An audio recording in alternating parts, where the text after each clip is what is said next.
So let us start today's session with a very quick revision of interference of light. Interference of light. So we already know interference of light में what happens is that you have two or more sources of light. आपके पास दो या दो से ज्यादा sources है light के, and then when these light sources reach at a point on the screen simultaneously, you get interference. Interference मतलब you get dark and bright bands, alternate dark and bright bands. तो आपको अभी पता है already that center is always bright. So center of the screen is always bright. Then you have dark band on both sides and then again bright band on both sides. So this is what we call as interference pattern. तो interference के लिए दो sources of light होने ही चाहिए compulsorily. We have seen कि these bright bands, ये जो bright bands है, ये ब्राइट बैंड का कंडीशन है delta equal to N lambda. So the path difference from two sources, ये जो दो वेव्स आ रहे थे, and by the way you have this screen over here and you had two sources of light S1 and S2. The waves from these two sources are reaching at different points on the screen. इन दोनों sources में से waves अलग-अलग point पे पहुंचेगा and depending on the path difference, जैसे center में central point को ये S1 और S2 दोनों से equidistant होता है. So S1 and S2 both are at equal distance from point O.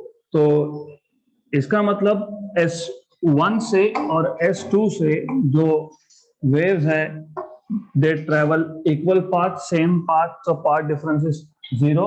Path difference 0 मतलब constructive का condition था, तो वहां पे bright band बनेगा. This is what we already seen.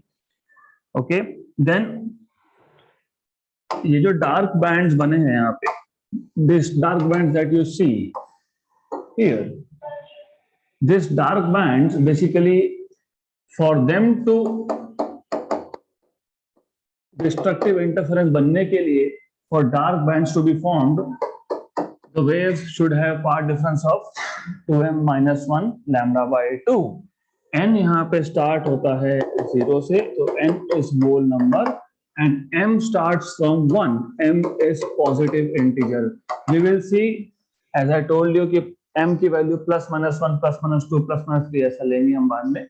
तो at this time you should no कि कंस्ट्रक्टिव इंटरफेरेंस के लिए ये कंडीशन सेटिस्फाई होनी चाहिए और डिस्ट्रक्टिव के लिए you should get this condition to be satisfied. So you can write conditions in terms of either phase difference और path difference. Then going ahead, last session में हमने क्या किया, हमने बोला था कि ओ पॉइंट को छोड़ के कोई भी एक दूसरा पॉइंट ले लो. Let us take point P on the screen. अब ये जो P पॉइंट है, ये ब्राइट होगा या डार्क होगा, it will be decided by this condition of constructive और डिस्ट्रक्टिव. देन इसका मतलब यू सी S2 से जो वेव जाएगा और P पे पहुंचेगा, तो distance covered is S2P. S1 से जो वेव होगा और वो P पे पहुंचेगा, तो डिस्टेंस या path travelled is S1P. So total path difference in this case, path का difference is S2P minus S1P. अगर ये n lambda हुआ तो P point will appear bright. If this path difference S2P minus S1P, अगर ये 2m minus 1 lambda by 2 हुआ, तो then the point P will appear dark. Correct? Then going ahead, अब इसके आगे हमने ये देखा था, see the difference is, यहाँ पे हम सिर्फ पाथ की बात कर रहे हैं. We are not talking about anything else. S2 से जो वेव निकला उसने S2P पाथ कवर किया, S1 से जो वेव निकला उसने S1P पाथ कवर किया, तो path difference is S2P minus S1P. You could say why not S1P minus S2P? वो भी हो सकता है. अगर आपने पॉइंट P नीचे लिया होता तो definitely S1P is greater than S2P, तो वैसा भी हो सकता है. अब तक हमने यहाँ पे रिजल्टेंट एम्पलीट्यूड या रिजल्टेंट इंटेंसिटी की बात नहीं की up to this point. Then you should know, of course, जो पॉइंट ब्राइट दिखेगा या फिर जहां पे ब्राइट बैंड्स बनने वाले हैं, वहां पे रिजल्टेंट इंटेंसिटी मैक्सिमम होगा। रिजल्टेंट इंटेंसिटी मतलब एनर्जी मैक्सिमम होगा, और आपको पता है कंस्ट्रक्टिव में एनर्जी मैक्सिमम होने का मतलब ये होता है कि वहां पे एम्पलीट्यूड भी मैक्सिमम है। जहां पे डार्क बैंड्स बने वहां पे इंटेंसिटी इज मिनिमम, और इंटेंसिटी मिनिमम होने का मतलब ये होता है कि वहां पे एम्पलीट्यूड मतलब resultant displacement amplitude is also minimum, right? तो you can write all this in terms of amplitudes. Bright, अभी तक आप पार्ट डिफरेंस या फेज डिफरेंस के टर्म में लिख रहे थे। आप बोल रहे थे कि अगर पार्ट डिफरेंस n लैम्डा होगा तो कंस्ट्रक्टिव मतलब bright, path difference 2m - 1 lambda by 2 होगा तो डिस्ट्रक्टिव मतलब डार्क। या फिर in terms of phase difference अगर आपको लिखना है, so in terms of phase difference you can say 2n pi constructive के लिए। तो ये दो कंडीशंस है कंस्ट्रक्टिव इंटरफेरेंस, या फिर डिस्ट्रक्टिव के लिए 2m - 1 पाई। ये दो कंडीशंस है डिस्ट्रक्टिव इंटरफेरेंस के लिए। But as I told you, same चीज को लिखने के बहुत सारे तरीके हैं। You can also write in terms of amplitudes. ये जो S1 से जो वेव निकला है, मान लो इसका एम्पलीट्यूड है A1, और जो S2 से जो वेव निकला है इसका एम्पलीट्यूड है A2। तो S1 से जो वेव इमिट हो रहा है उसका इक्वेशन आएगा y1 equal to A1 sine omega t, और सेकेंड सोर्स S2 से जो वेव आया है उसका इक्वेशन आएगा A2 sine of omega t plus phi. तो हम ऐसा अज्यूम करते हैं और हम आगे देखेंगे that these two sources should emit same frequency। इसके लिए ओमेगा 1 ओमेगा 2 नहीं लिखा है, omega and omega. So you are writing omega and omega because under the assumption that the frequencies of the two sources are same. दूसरा assumption wavelength भी same है, so wavelength is also same. Then ये phi is the phase difference between the waves from S1 and S2. So as you remember, when these two waves will reach point y, तो इनका resultant will be given according to principle of superposition. So according to principle of superposition, resultant wave at point P will be y1 plus y2. तो ये आ गया आपके पास A1 sin omega t plus A2 sin of omega t plus phi, correct? इसको पूरा solve करने के बाद we will not solve it completely, but पूरा सॉल्व करने के बाद आएगा r sin of omega t plus phi, where r is resultant amplitude, और आपको ऑलरेडी पता है रिजल्टेंट एम्पलीट्यूड आपने वेक्टर से सीखा है, दो वेक्टर्स, उसका resultant a square plus b square plus 2ab cos of phi। तो यहाँ पे पहला एम्पलीट्यूड है a1 स्क्वायर, दूसरा है a2 square plus 2a1 a2 cos of phi. This is resultant amplitude at point P. Now what you know is, अब resultant amplitude अगर maximum तो ब्राइट पॉइंट, और रिजल्टेंट एम्पलीट्यूड का square of resultant amplitude is intensity. तो for constructive interference intensity maximum, for destructive interference intensity minimum. तो normally हमको instead of amplitude हम prefer करते हैं to write down in terms of resultant intensity. So resultant intensity at a given point on the screen, क्योंकि pattern आप screen पे देख रहे हो, तो at a point on the screen is proportional to resultant amplitude square. So then what we saw was, तो ये जो resultant intensity है IR is proportional to A1 square plus A2 square plus 2A1 A2 cos of phi। इसके बाद हमने देखा था कि कंस्ट्रक्टिव इंटरफेरेंस के केस में resultant intensity will be maximum, क्योंकि ब्राइट दिखता है तो मैक्सिमम। तो resultant intensity IR will be I max, और वो कब होगा आपको पता है, फेज डिफरेंस अभी भी लिखा था मैंने, phase difference is 2n pi. Constructive के लिए फेज डिफरेंस होना चाहिए 2n pi, and you should know cos of 2n pi is 1। क्यों? क्योंकि cos of 2n pi अगर आपको याद होगा n की वैल्यू 0 से स्टार्ट होती है, तो if you put n equal to 0 cos 0 1, if you put n equal to 1 cos 2 pi 1, n equal to 2 cos 4 pi 1, so these values are 1. तो इसका मतलब Imax जब आप लिखोगे तो you will be writing down here, you will get this as a1 square plus a2 square plus 2a1 into 1. मतलब ये आपको मिल गया a1 plus a2 bracket square. So Imax maximum intensity is a1 plus a2 bracket square.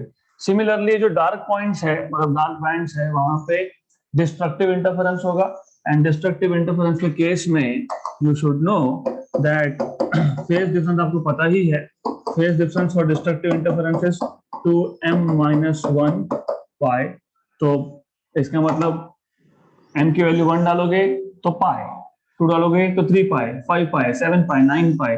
और आपको पता होना चाहिए cos of 2m-1 पाई ये होता है -1. और आपको पता ही है कि ये डिस्ट्रक्टिव का कंडीशन है, मतलब डार्क बैंड का कंडीशन है, मतलब इंटेंसिटी जो है वो मिनिमम होगा. तो resultant intensity will be minimum.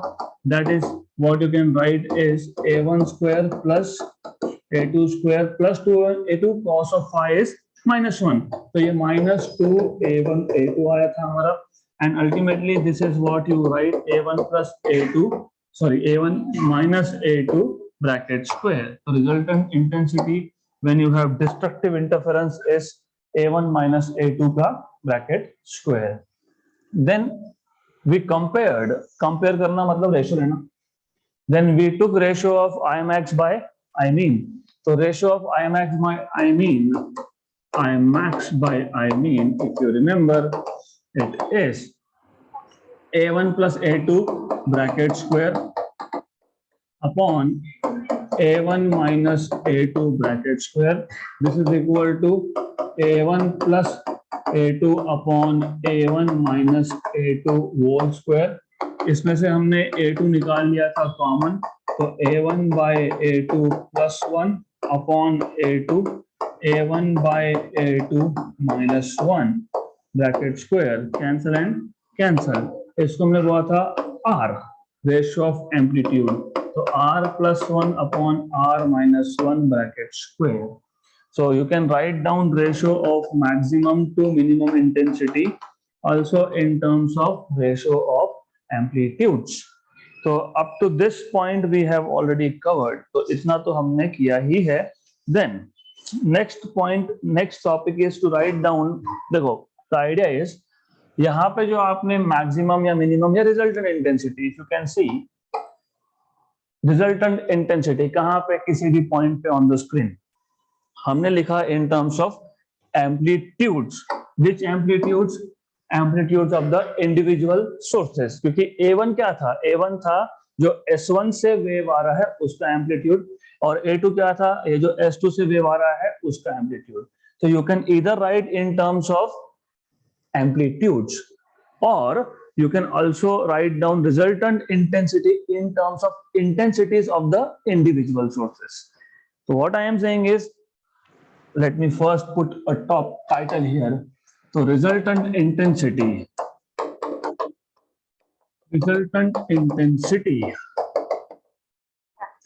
at a point in terms of intensities of individual sources. Intensities of individual sources. Individual sources. So what I am saying is a very simple thing. आपको पता है ये pattern हम screen पे ही देखने वाले हैं. आपको पता है कि आपके पास दो सोर्सेस है S1 and S2, end of course you know कि यहाँ से जो वेव आएगा हमने ऑलरेडी इस वेव नंबर 1, तो we have already shown that this wave has amplitude A1, right. और ये जो सेकेंड वेव है, second wave here, it is also reaching the same point P, and we have shown that this wave has amplitude A2. तो ये जो P point है इसका resultant intensity we have already derived in terms of amplitudes. Only change now will be कि हमें ये resultant intensity का जो formula है in terms of intensity of individual sources लिखना है. तो आपको पता ही है, क्या पता है आपको? You know intensity is proportional to square of amplitude, square of amplitude. तो पहले source का intensity is proportional to A1 square and second source का intensity is proportional to A2 square. देखो idea is pretty simple.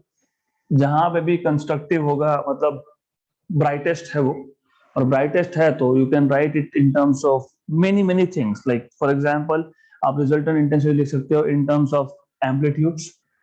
Amplitude maximum होगा तो ही intensity maximum होगा. या फिर आप लिख सकते हो इन टर्म्स ऑफ इंडिविजुअल इंटेंसिटी. मतलब ये जो सोर्स है S1 इसका इंटेंसिटी है I1, ये जो सोर्स है S2 इसका इंटेंसिटी है I2. I2 is proportional to A2 square, I1 is proportional to A1 square. तो इसका मतलब ये जो हमने रिजल्टेंट इंटेंसिटी का इक्वेशन लिखा था A1 square plus A2 square plus 2A1 A2 cos of phi, हम इसको लिख सकते हैं.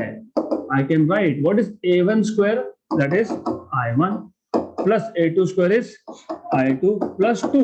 A1 will be under root of I1 and this will be under root of I2 cos of phi. Right? Good. Now again the same thing that you will have to repeat is maximum intensity. Maximum intensity मतलब constructive interference. So maximum intensity कब होगा, Imax कब होगा? When you have cos of phi equal to 1. हमने अभी भी देखा ना, कंस्ट्रक्टिव के लिए phase difference should B 2n pi. 2n pi मतलब cos of 2n pi is 1. मतलब maximum intensity will be I1 plus I2 plus 2 root of I1 into I2. This is nothing but root of I1 plus root of I2 का square. A plus B bracket square ही कैसे? I1 को मैं लिख सकता हूँ कि ऐसे अंडर रूट ऑफ I1 का स्क्वायर लिख सकते हैं. I2 को अंडर रूट ऑफ I2 का स्क्वायर. तो क्या आएगा ये? A square plus B square plus 2ab मतलब A plus B bracket square. Right? Similarly, you can write down for minimum intensity. So for minimum intensity, it will be under root of I1 square plus under root of I2 square minus 2 under root of I1 into under root of I2. Okay, then this will be equal to what? Under root of I1 minus under root of I2 का bracket square. Correct? तो आप यहाँ पे Imax by Imean का ratio you can also write it in terms of under root of I1 plus under root of I2 upon under root of I1 minus under root of I2 square. Right? We will put this again in proper order. अभी सिर्फ समझने के लिए कि क्या क्या कर सकते हैं. तो first of all resultant intensity को आप in terms of intensity of individual sources लिख सकते हो. फिर आप मैक्सिमम इंटेंसिटी को भी इन terms of intensity of individual sources लिख सकते हो. मिनिमम को भी लिख सकते हो. This is what you should no. अब आगे what else you can do. हमारे पास है जो रिजल्टेंट इंटेंसिटी का इक्वेशन आया इन terms of I1 and I2. तो what do we know is resultant intensity is under root of I1. Right? गलत. Not under root, it is I1. तो resultant intensity is I1 plus I2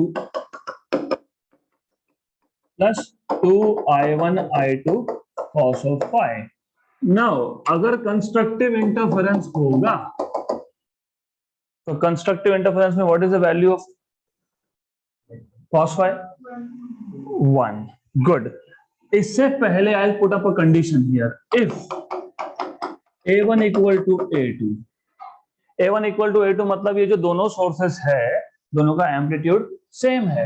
इसका मतलब क्या होगा? Intensity will be same. Very good.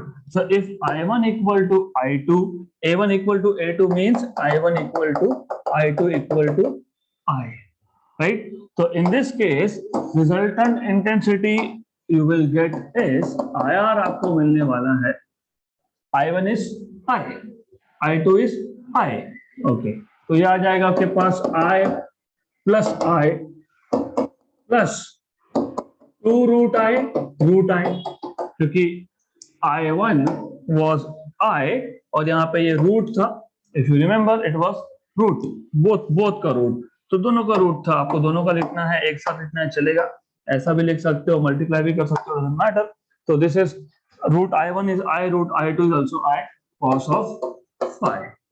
So this is equal to, how much is this? 2I. How much is this? 2I cos of phi. So IR is 4, कैसे 4I? 2I common 1 plus cos phi. अब इसके आगे आपको चाहिए that you need to know trigonometric identities. What is 1 plus cos theta? 2 cos square theta by 2. You should know 1 plus cos theta is 2 cos square theta by 2. So 2 cos square phi by 2. 1 plus cos phi is 2 cos square phi by 2. 1 minus cos phi is 2 sin square phi by 2. So this is 4I cos square phi by 2. ये आ गया आपके पास resultant intensity. We will compare, बस you need to know for a while, correct. अब this is resultant intensity. Now you can say अगर constructive interference हुआ तो फाई की वैल्यू कितनी होती है? 2n पाई, राइट? मतलब 0, 2 पाई, 4 पाई, so on so forth. तो in this case resultant intensity क्या आएगा? मैक्सिमम. क्यों मैक्सिमम? क्योंकि कंस्ट्रक्टिव इंटरफेरेंस में the point appears brightest. Maximum 4I cos square phi by 2, मतलब 2n pi by 2, cancel. What is cos of n pi? -1. Very good, क्योंकि cos of pi is -1. Cos of, what is value of n? 0. Cos of 0 1, उसका square 1. If I put n equal to 1, cos of pi is -1. Cos of pi is -1. -1 का square is +1. If I put 2, cos of 2 pi is 1. 1 square is 1. If I put 3, cos of 3 pi is -1. उसका square +1. तो ये हमेशा +1 आएगा. तो maximum intensity आएगा 4I. अब यही आप इससे भी तो कर सकते हो. You just put maximum intensity, root of I1 and root of I2. I1 और I2 सेम हो गए तो ये आएगा आपके पास रूट I, ये आएगा आपके पास रूट I. 2 रूट I, उसका स्क्वायर 4I, राइट? तो you can also write in this way और बाय दिस फॉर्मूला, एक ही बात है. देन डिस्ट्रक्टिव के लिए क्या होगा? 2m minus 1 pi. इसका मतलब intensity will be minimum equal to 4I cos square of 2m minus 1 pi by 2. Pi by 2. If I put m equal to 1, 2 into 1 is 2, minus 1 is 1. Pi by 2, what is cos pi by 2? 0. If I put 2, 3 pi by 2, 0. 5 pi by 2, 0. So this is 0. ये याद रखना, minimum intensity 0 कब आ रहा है? जब आपने I1 equal to I2 लिया. अगर नहीं लेते तो 0 नहीं आता. मिनिमम आता पर 0 नहीं आता. I1 इक्वल टू I2 लेने का मतलब क्या था? A1 इक्वल टू A2 है. ये याद रखना. सो we'll do this all again step by step. Again वापस से हम लोग करेंगे and you will have to follow all these steps. So what we want to do is, अभी तक हमने जो रिजल्टेंट इंटेंसिटी है eight a point on the screen, वो हमने लिखा है इन टर्म्स ऑफ एम्पलीट्यूड्स. अब हमको लिखना है in terms of intensities of the sources. So you start by saying we know that, what do we know is intensity of a wave is directly proportional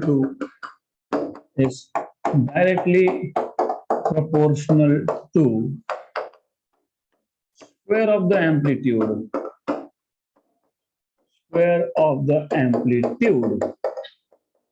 right? And therefore you can say I1 is proportional to A1 square and I2 is proportional to A2 square. Therefore, but what you know is, but we have resultant intensity at a point. Resultant मतलब superposition के बाद, interference होने के बाद. So resultant intensity at a point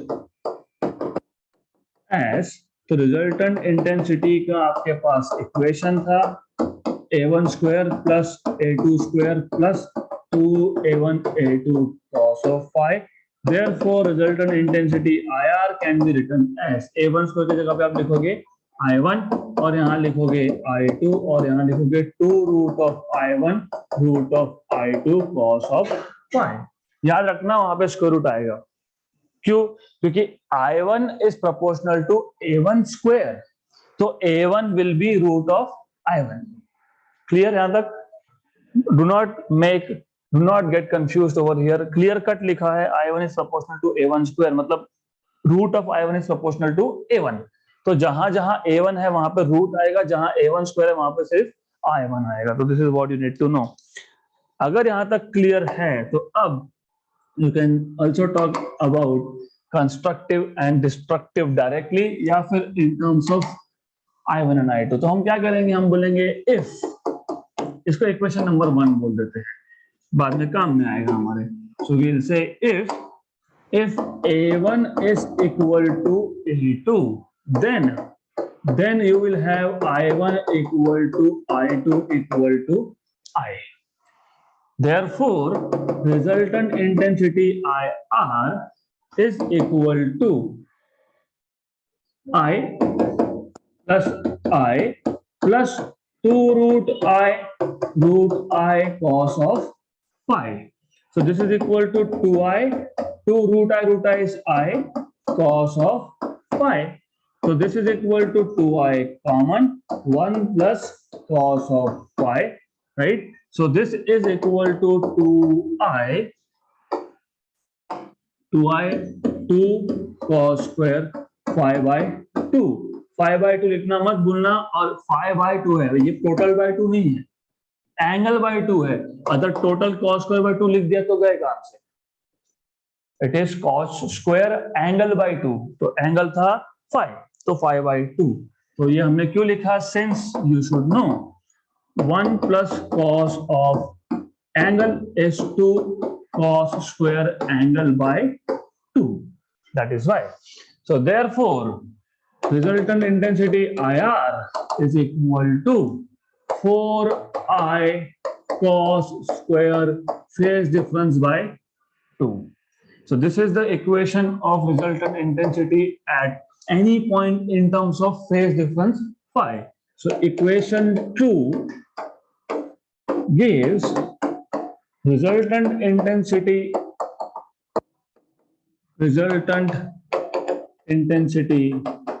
at a point on the screen or in a medium. So equation 2 gives resultant intensity at a point in terms of phase difference.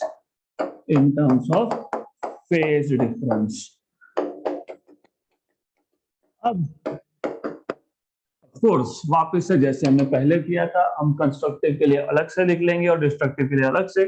सो अगर constructive interference होना है, so if there is constructive interference, then in that case you should know for constructive interference phase difference is 2n pi. So therefore cos of phi, that is cos of 2n pi, right?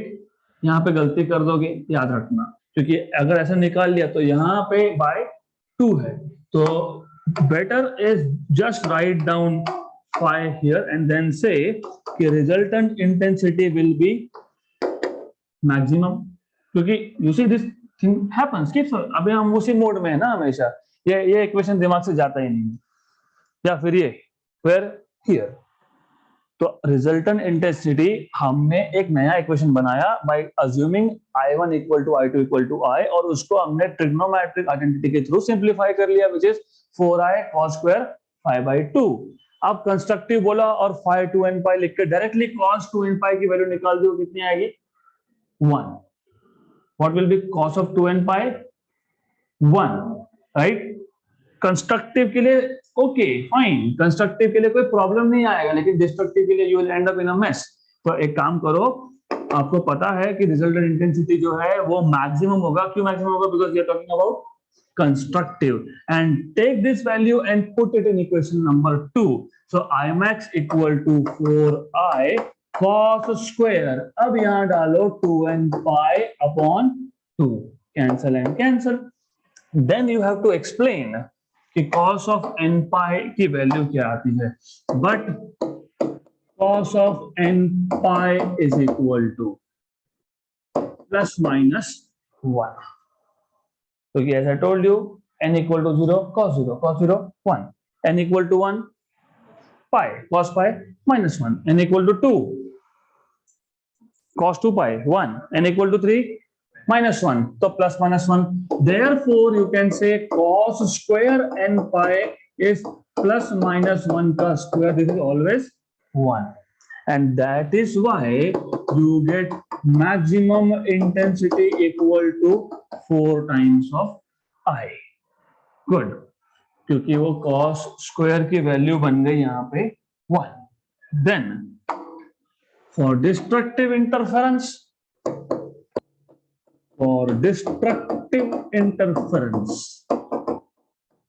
what will you have is, of course, you know, for destructive interference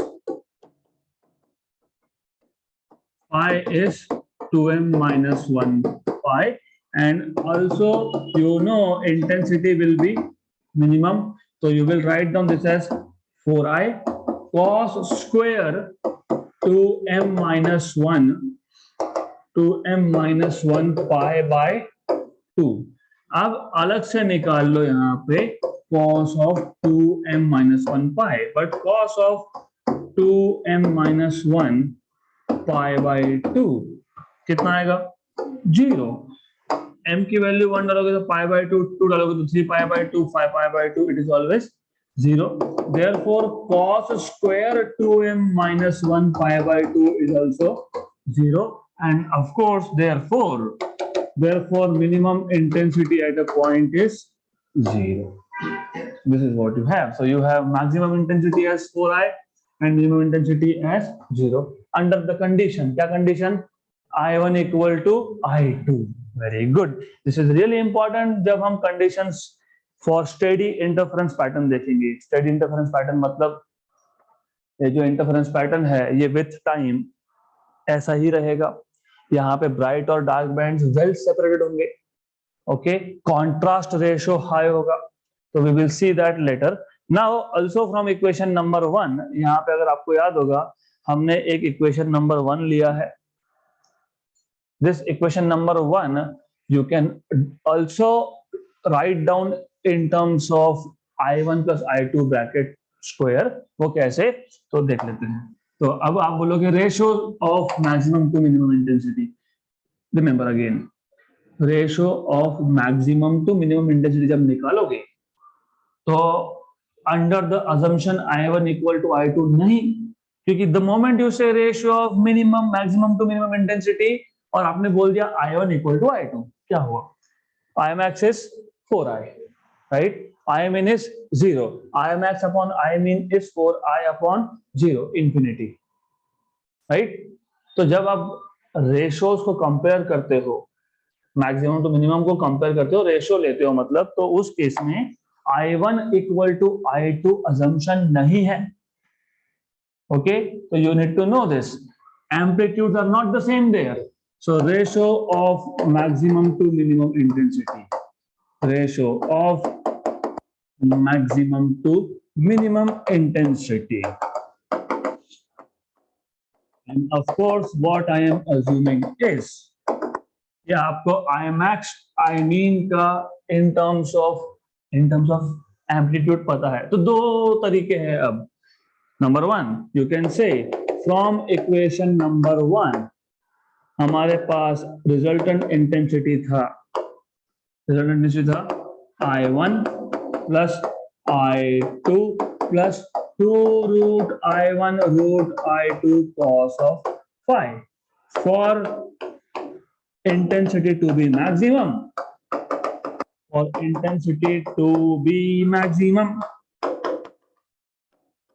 you know phi value is 2n pi, and therefore resultant intensity will be maximum. It will be equal to I1 plus I2 plus 2 root I1 and root I2. Root I1 root I2. Cos of 2n pi की value है 1, so I'm not writing. So this is equal to Imax is equal to under root of I1 plus under root of I2 का square. Right? Similarly,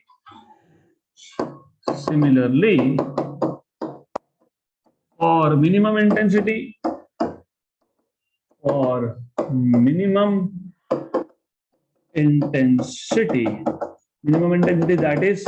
that is phi value 2m minus 1 pi by 2. You have I mean equal to I1 plus I2 minus 2 root of I1 root of I2.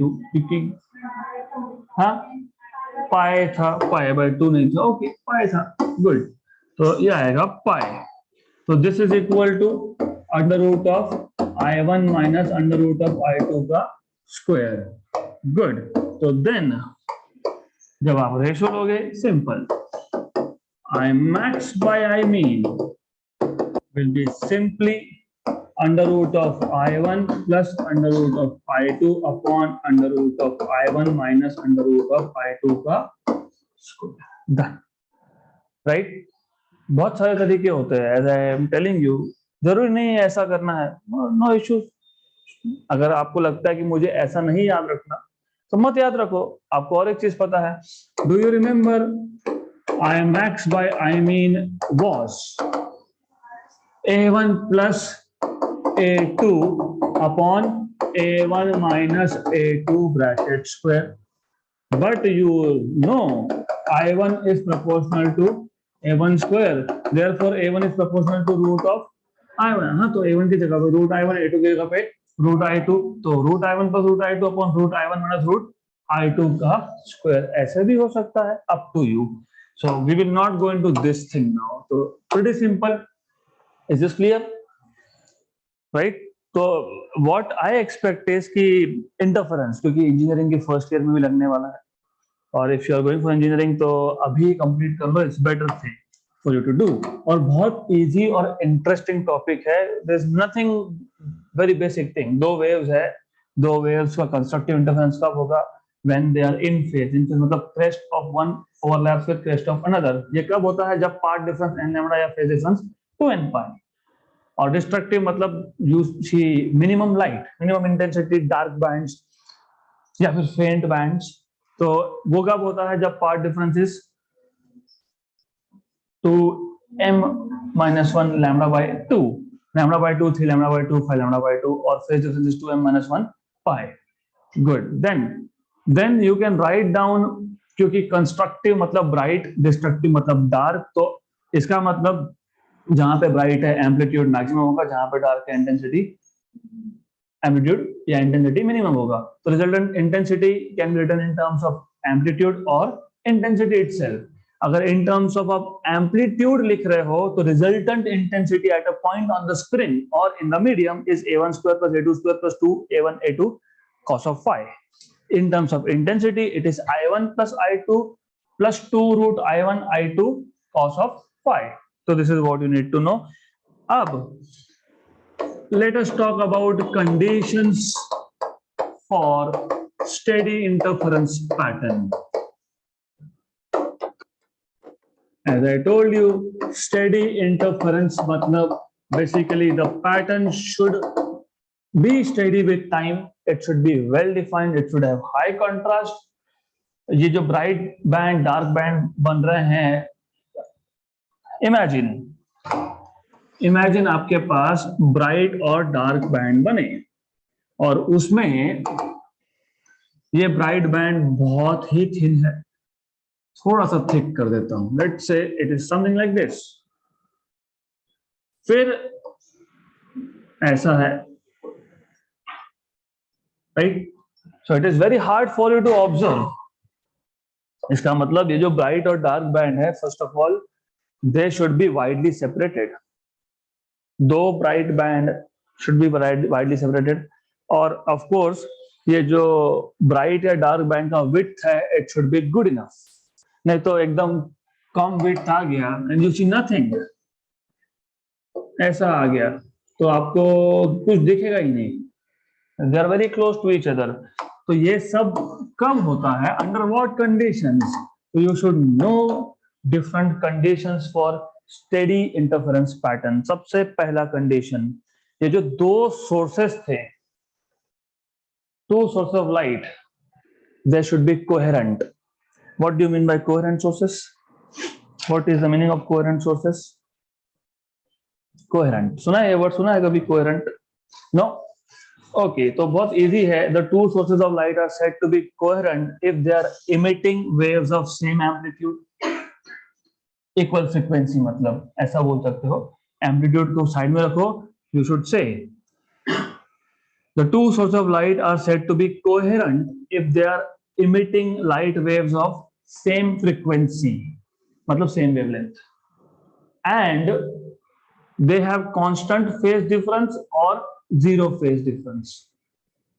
मैंने पहले भी बताया था, phase difference मतलब जब light waves emit होंगे तो दोनों के दोनों सोर्सेस एक साथ क्रेस्ट इमिट करने चाहिए या एक साथ ट्रफ इमिट करने चाहिए, या फिर मान लो एक ने क्रेस्ट इमिट किया, दूसरे ने ट्रफ इमिट किया, तो विथ टाइम ये कंडीशन चेंज नहीं होना चाहिए।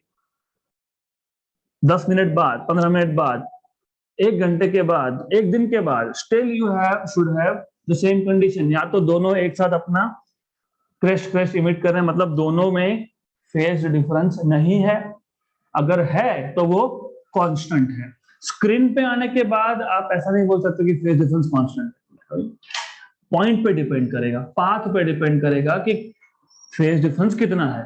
But when I say the sources must not have phase difference और should have constant phase difference, so the moment when light is emitted, not when the light is reaching screen, right? So number one, condition number one, the two sources of light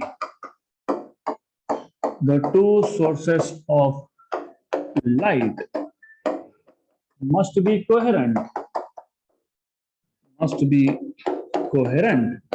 अब ये coherent मतलब क्या? As I told you, the two sources of light are said to be coherent. The two sources of light are said to be coherent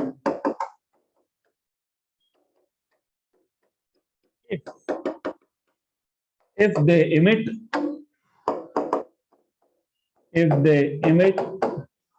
light waves of same या equal frequency, ठीक है, same frequency, equal frequency, and have zero phase difference or constant phase difference, have zero or constant phase difference,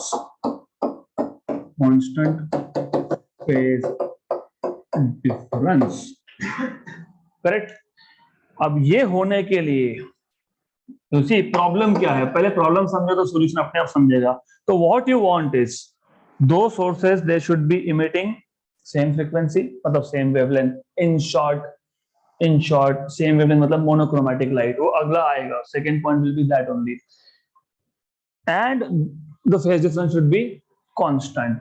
अब ये होने के लिए imagine मैंने एक सोर्स ले लिया S1, ये S1 है एक लाइट बल्ब और ये दूसरा है S2 second light bulb, right. अब कांस्टेंट फेज डिफरेंस कब रहेगा? अगर S1 में कुछ भी चेंज हुआ तो साइमल्टेनियसली S2 में भी चेंज होना चाहिए, क्योंकि you know maybe there are voltage fluctuations, है ना। वोल्टेज फ्लक्चुएशंस होने की वजह से sources may change. Maybe one source is connected to one line and other is connected to other line, और एक लाइन में फॉल्ट आ गया तो ऐसा जरूरी नहीं कि सेकेंड लाइन में फॉल्ट उसी टाइम पे आएगा, नहीं आएगा, बाद में आएगा, कभी भी आ सकता है। एक लाइन चली गई, राइट। तो इसका सॉल्यूशन क्या? फिर इसका सॉल्यूशन ये है कि ये जो दोनों सोर्सेस है दे should B derived from the same single source. दो सोर्सेस को अलग अलग कनेक्शन देने की जरूरत ही नहीं है, make them derive from a single source. कैसे कर सकते हैं? बहुत सिंपल है। How do you derive to sources from a single source? मैं क्या करूंगा, मैं एक ही सोर्स लूंगा। I say okay I have one source, then I will put a cardboard sheet here, then I will punch holes, यहाँ पे दो hole कर दिए। मतलब what is happening, you see, ये जो S1 सोर्स है और S2 सोर्स है they are secondary sources and they are derived from the same single source. अगर सेम सिंगल सोर्स में चेंज हुआ तो सेम टाइम पे S1 S2 में भी चेंज होगा, मतलब ये कंडीशन हमेशा सेटिस्फाई होगी, right.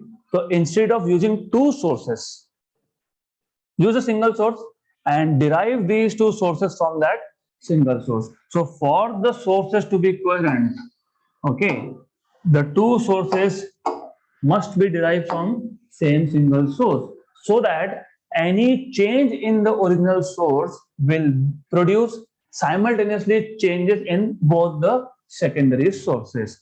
So for this to happen, for this matlab for sources to be coherent, so for sources to be coherent, they must be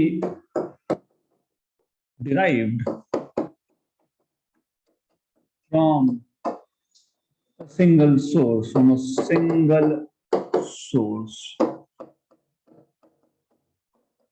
So this means if there is any change in the original source, मतलब जो single source है उसको मैं original बोल रहा हूं, if there is any change in the original source,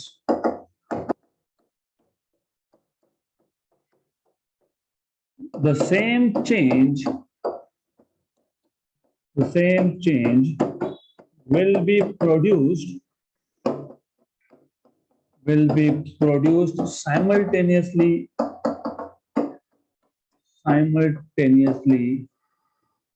in both the secondary sources.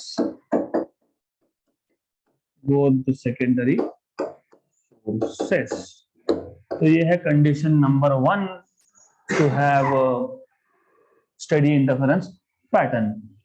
Condition number 2, we will just discuss one more condition. So second condition is that the two sources must be monochromatic. What do you mean by monochromatic? Monochromatic sources, when the two sources of light emit light of same wavelength, दोनों में से 4000 angstrom तो दोनों में से 4000 angstrom ही होगा। So monochromatic sources मतलब monochromatic source basically you know is a source which emits light of single wavelength. ऐसा क्यों? दोनों sources जो है वो same wavelength क्यों emit करने चाहिए? Do you remember conditions for constructive and destructive interference in terms of path difference? N lambda, it depends on the wavelength, correct?